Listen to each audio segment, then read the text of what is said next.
जमानत रखी हुई थी, क्या ऑर्डर हुआ है?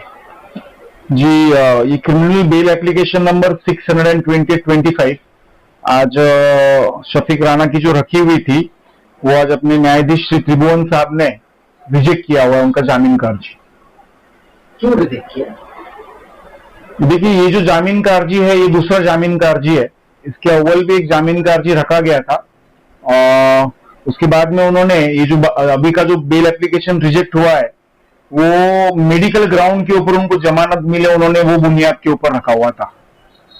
उसके अंदर पुलिस का, सरकारी वकील साहब का, श्री पगारे साहब का और हमारा, ये जब तीनों का बहस हुआ था और कानून की बहुत सारी बातों के ऊपर से एट लेंथ बहस हुआ और फिर अपने जो न्यायाधीश साहब है इन्होंने उनका जामीन का अर्जी रिजेक्ट किया हुआ है। और इसमें मेन जो उनका जो अपने आरोपी का जो यहाँ पर उन्होंने जो बेल जो दाखिल किया था वो उन्होंने मेन मेडिकल ग्राउंड्स के ऊपर किया था। तो इसके अंदर सरकारी वकील साहब पगारे साहब ने वो पॉइंट के ऊपर सारे पुलिस पेपर्स बताए और वो पुलिस पेपर्स के अंदर ये जो अपने आरोपी साहब है ये कोऑपरेशन नहीं दे रहे हैं मेडिकल ट्रीटमेंट के अंदर। ये सारे पुलिस पेपर्स, फिर कुछ कम्युनिकेशंस उन्होंने नासिक जेल अथॉरिटी से भी किया है और ट्रीटमेंट लेने से इनकार करते हैं। ये सारी बातें पक्ष सब रखा था और साइमल्टेनियसली दो अभी अपने ऑनरेबल मुंबई हाईकोर्ट का और एक केरला हाईकोर्ट के दो जजमेंट साइड किए थे, जिसमें भुजबल साहब का एक बहुत ही लैंडमार्क जजमेंट है भुजबल साहब का। तो भुजबल साहब को भी ऐसी एंजियोग्राफी और एंजियोप्लास्टी के रिलेटेड और बाकी के उनकी बीमारी के रिलेटेड उनको जामीन पे छोड़ना है, ऐसा उन्होंने वहां पर अर्जी किया था।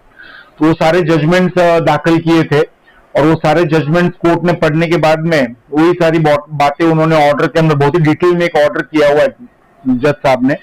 और फिर उसके अंदर दिया हुआ है, जो ऑर्डर है उसके अंदर दिया हुआ है कि इनकी हालत अच्छी है, स्टेबल है, वायरली स्टेबल है, वो दवाई नहीं लेते हैं, वो कॉपरेशन नहीं दे रहा है ट्रीटमेंट लेने के लिए।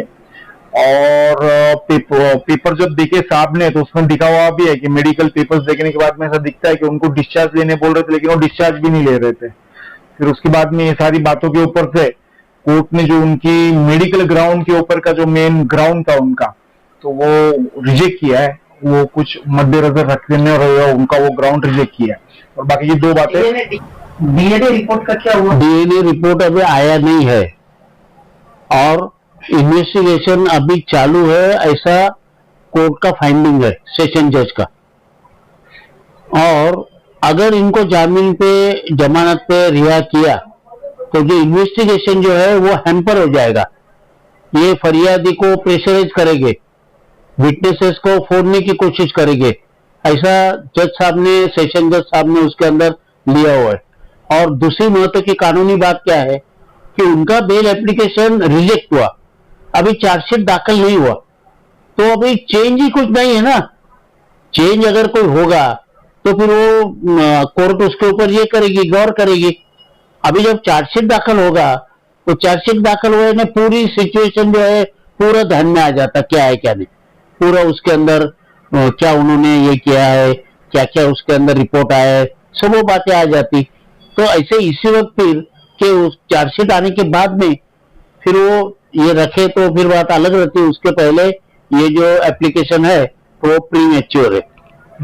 मालेगांव के मुकामी कोर्ट में दूसरी बार बेल रिजेक्ट हो गई। अब इनको अगर बेल रखना है तो क्या करें? अब एक तो पहले इनको हाईकोर्ट जाना पड़ेगा, पहली बात तो ये ऑर्डर के खिलाफ। अगर नहीं तो फिर उनको चार्जशीट आता है जब तक उनको सब्र करना होगा।